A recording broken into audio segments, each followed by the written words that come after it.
Assalamu alaikum, my dear students. How are you all? I hope all of you are fine. Today, our topic is DK Basu Guidelines, chapter number 6 of your week's book, class 8th.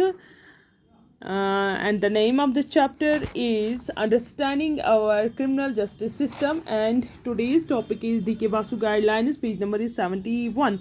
So, please turn page number 71. In last lecture we had discussed few things about the role of police in investigating a crime. किस तरह से police जो है investigate crime को करता है। जैसे आपने देखा कि किस तरह से शांति को जो है आज़ादी मिली, किस तरह से उसको बेगुनाह साबित किया गया, तो पुलिस का क्या रोल रहा इन्वेस्टिगेशन में। लेकिन हमने देखा कि पुलिस जो है उन्होंने इलीगली जो है शांति के बाई को जो है वो अरेस्ट किया, तो कुछ काम ऐसे किए जो लीगल नहीं थे। तो इस तरह हमारा सुप्रीम कोर्ट जो है उसने कुछ गाइडलाइंस भी प्रोवाइड की है। जैसे रूल ऑफ लॉ जो है that is equal for everybody, police के लिए भी कुछ रूल ऑफ लॉ बनाए गए हैं। तो सुप्रीम कोर्ट हमारा जो है he had lead down some guidelines for police also. या हम देख रहे हैं कि पुलिस अगर किसी को अरेस्ट करती है, डिटेंशन में रखती है, इंट्रोगेशन में रखती है, तो किस तरह का बर्ताव जो है क्रिमिनल के साथ उसे करना चाहिए।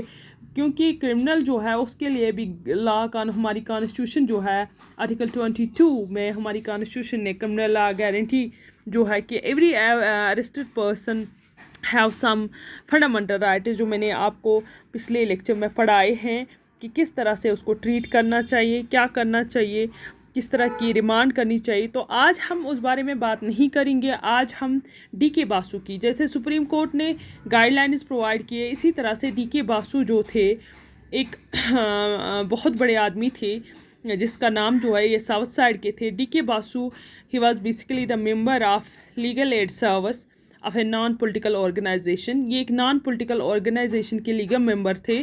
तो इन्होंने क्या किया, इन्होंने अपील की कोर्ट से कि इन्होंने सोचा कि पुलिस कस्टडी में जो क्रिमिनल्स होते हैं, वो जो पुलिस कस्टडी में रहते हैं, तो बहुत सारे ऐसे क्रिमिनल्स हैं, बहुत सारे ऐसे लोग हैं जिनको पुलिस अरेस्ट करती है।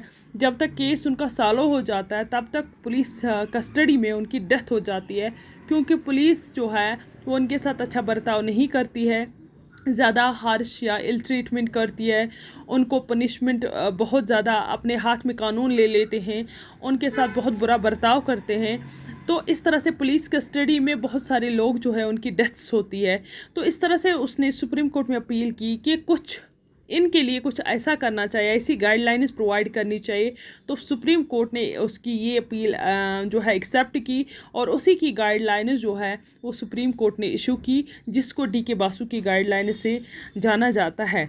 The supreme court of India has laid down the specific requirements and procedures that the police and the other agencies have to follow for the arrest, detention or an interrogation of any person. These are known as DK Basu guidelines and some of these are include. तो इस तरह से supreme court ने ऐसा एक procedure बनाया कि अगर किसी क्रिमिनल को अरेस्ट करती है पुलिस या डिटेंशन में रखती है, इंट्रोगेशन करती है, तो उसको किस तरह का बर्ताव करना चाहिए, उसके लिए कुछ गाइडलाइनें जो है वो प्रोवाइड की है। तो उन गाइडलाइंस को जो है हम DK बासु गाइडलाइंस के नाम से जो है वो माना जाता है। तो फर्स्ट गाइडलाइन जो है वो ये है, the police officers who carry out the arrest of or interrogation should wear clear, accurate and a visible identification and a name tags with their designations.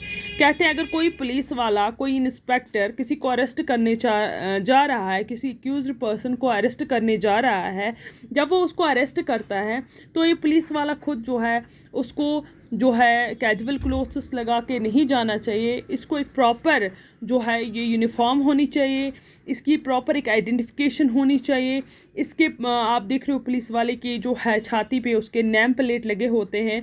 ये DK बासु गाइडलाइंस का ही एक गाइडलाइन है कि इनको एक क्लियर, एक्यूरेट, क्लियर और visible identification होती है, यूनिफॉर्म होती है और नेम प्लेट होता है। और इस तरह से आप इनके कंधों पे देखते हो, अगर सब इंस्पेक्टर हो उसके कंधों पे स्टार्स होते हैं, अगर आप देखते हो SP हो तो उसको जो है आइडेंटिफिकेशन उसकी अलग से होती है। इस तरह से आपको इनकी रैंक भी पता चलती है कि आपको जो पर्सन अरेस्ट करने आया है वो कौन है।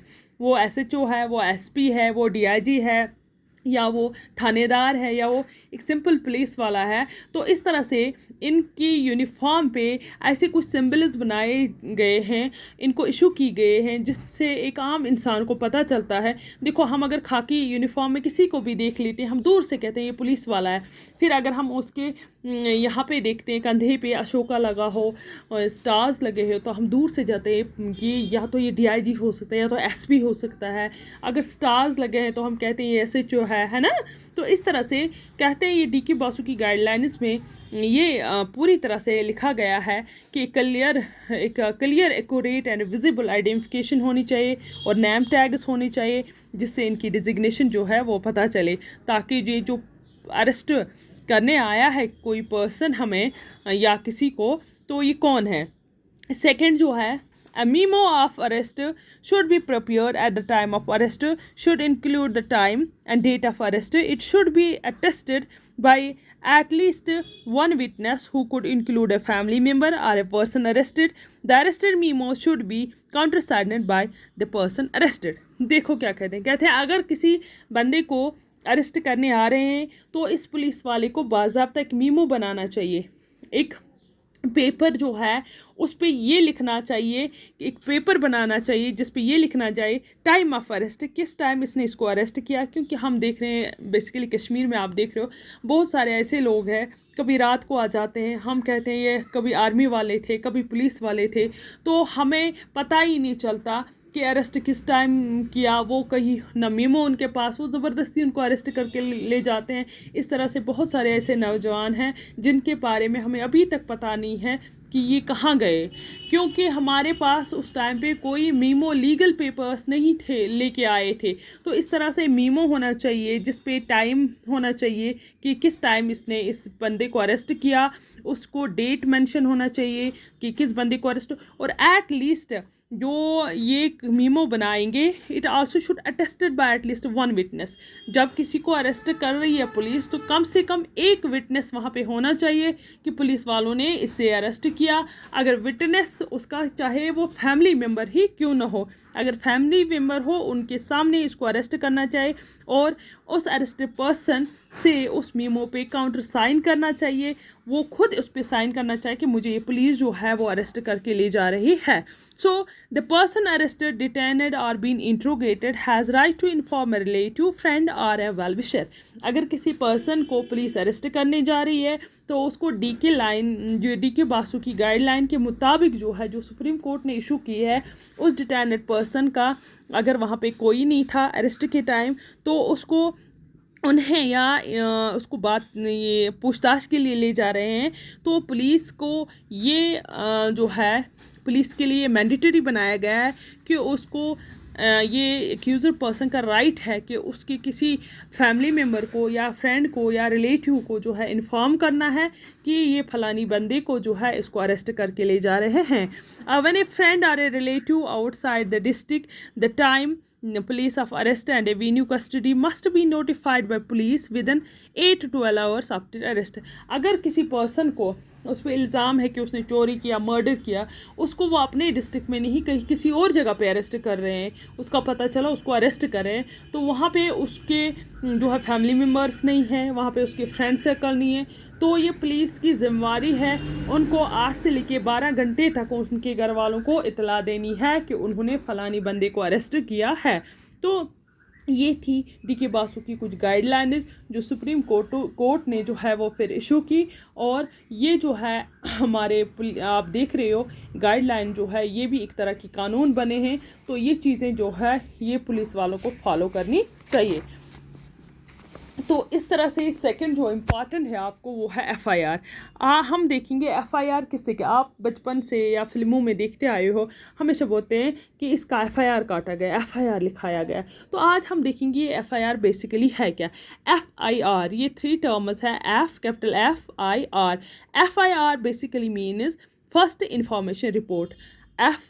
F means first, I means information, R means report, first information report। It is with the registration of an FIR that the police can bring their investigation into a crime. FIR का मतलब है first information report. अगर देखो, अगर आपके घर में कोई चोरी होती है, या जैसे हमने देखा कि मिसेस शिंदे के घर में जो है वो चोरी हुई, तो उसने पहली इंफॉर्मेशन जो है पुलिस को टेलीफोन करके पुलिस को बुलाया कि हमारे घर पे चोरी हुई है. तो पुलिस वाले यहाँ आए, आपने देखा, मैंने आपको पढ़ाया कि उन्होंने उनकी रिकॉर्डिंग ली, उसके हस्बैंड से भी रिकॉर्डिंग ली, उन्होंने पेपर्स साइन किए, वहाँ पे पेपर्स पे उनकी रिपोर्ट जो है वो लिखी, उसको FIR इंसान जो है खुद लिख के भी पुलिस को दे सकता है साइन करके, या FIR जो है आप थानेदार को पुलिस स्टेशन में कह के कि हमारे घर में अगर किसी के घर में चोरी हुई है या उसने देखा है कि वो मर्डर होते हुए देखा है, तो उसको फर्स्ट इन्फॉर्मेशन जो पुलिस के पास जाना है, वहाँ पे FIR जो है वो लिखवानी है और साइन करना है, और FIR की एक कॉपी पुलिस वाले आपको देंगे, तो अपने पास आपको रखनी है. इस तरह से फर्दर लीगली जो है पुलिस अपना काम करेगी, उस बंदे को अरेस्ट करेगी. तब तक उस बंदे को अरेस्ट नहीं कर सकती जब तक ना आप ये फर्स्ट इन्फॉर्मेशन जब आप उसको देते हो तो वो उस बंदे को अरेस्ट करती है.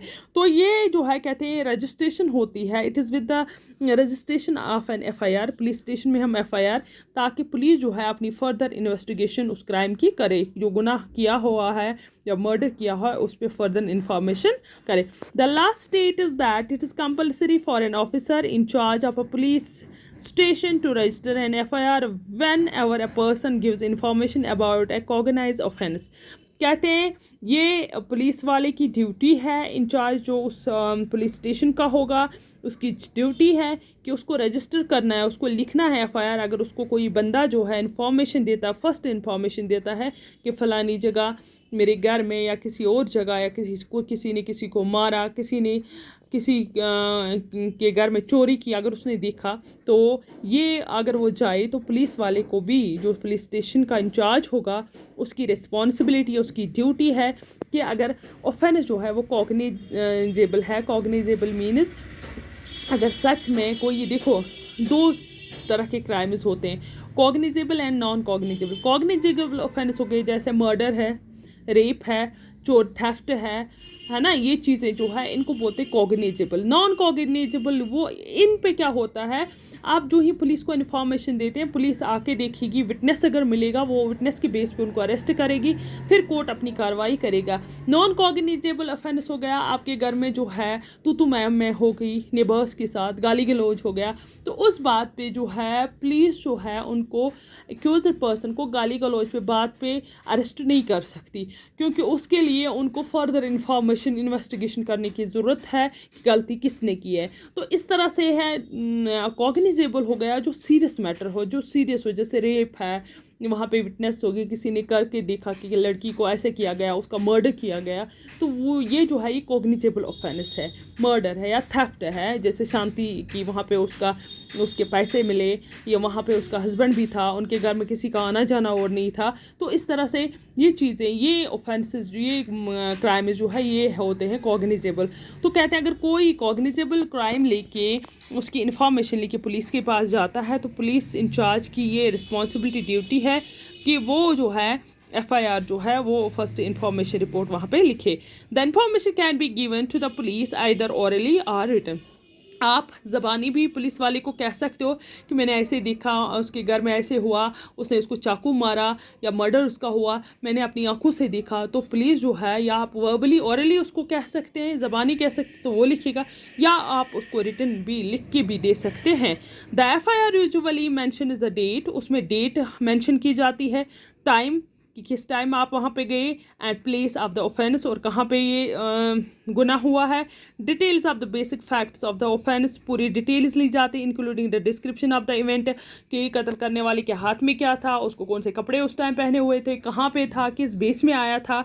तो ये सारी चीज़, अगर चोरी करने आया था तो ताला तोड़ा, किस चीज़ से तोड़ा, क्या आपने चोर को देखा, ये सारी चीज़ें हैं, ये सारे बेसिक फैक्ट जो है ये उसको लिखने होते हैं उस इवेंट के बारे में. If known the identity of the accused person and the witness is also mentioned. अगर आइडेंटिफाई हो जाता है कि फलानी पर्सन ने कत्ल किया, वो आदमी जो रिपोर्ट लिखाने आता है वो उसको जानता है, उसने उसको पहचाना है, तो उस एक्यूज़ड पर्सन को, और उसके लिए आया कहेगा कि मेरे साथ साथ वहाँ पे और लोगों ने भी इस चीज़ को, उस गुनाह को होते हुए देखा है, तो ये चीज़ भी मेंशन करनी होती है। The FIR also states the name and the address of the complaint. दो कंप्लेनेंट जो कंप्लेंट करता है उसका नाम भी उस पे एफआईआर में लिखा जाता है और एड्रेस भी लिखा जाता है। There is a prescriber form in which the police register an FIR and it is signed by the complainant।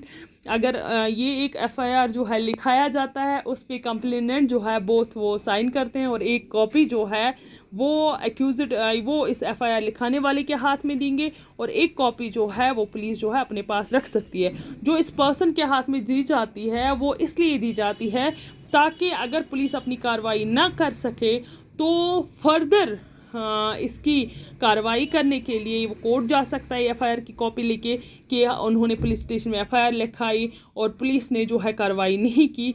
ये चीज़ जो है फर्दर इसके लिए जो है इन्वेस्टिगेशन की जाएगी, तो इसलिए बंदे को एक कॉपी साथ में दी जाती है। The complainant also has a legal right to get the free copy of FIR for the police from the police. तो ये इसका राइट है कि एक कॉपी वो एफआईआर के अपने पास रख सकता है।